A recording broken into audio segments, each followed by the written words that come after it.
રાજકોટની વધુ એક હોસ્પિટલ વિવાદમાં આવી છે. રાજકોટની યુનિકેર હોસ્પિટલ વિવાદમાં આવી. જે પગમાં ઈજા નહોતી તે પગનું પણ ઓપરેશન કર્યું હોવાનો દર્દીનો આરોપ છે. જૂનાગઢના દોલતપરામાં રહેતી 20 વર્ષીય યુવતીએ રાજકોટની યુનિકેર હોસ્પિટલમાં ઓપરેશન કરાવ્યું હતું.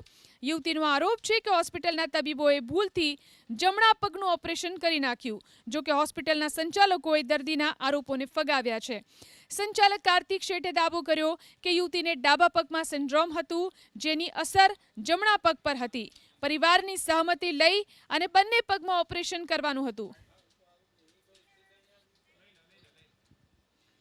તો હોસ્પિટલના સંચાલકો આરોપને ડાબા પગમાં લોહીની ગાંઠ હતી, એના ઈલાજ માટે અમે રાજકોટની યુનિકેર હોસ્પિટલ ખાતે ગયા હતા. ત્યાંના ડોક્ટર જીગીશ દોશીએ મારું ડાબા પગની સાથે સાથે જમણા પગનું ઓપરેશન પણ કરી નાખ્યું છે અને મારી પાસે જમણા પગના કોઈ પણ જાતના રિપોર્ટ હતા નહીં અને અમે ઓપરેશન પછી મને જમણા પગમાં અસહ્ય દુખાવાના લીધે અમે બતાવવા ગયા ત્યારે એમણે એવા ઉડાવ જવાબ આપ્યા કે તમારી રિપોર્ટની કોઈ જરૂર નથી અને તમે 6 મહિના આરામ કરો, એનાથી બધું સરખું થઈ જશે. અને ત્યારે અમે રિપોર્ટનું એને કીધું કે અમારે રિપોર્ટ કરવો છે, મને બહુ દુખાવો થાય છે.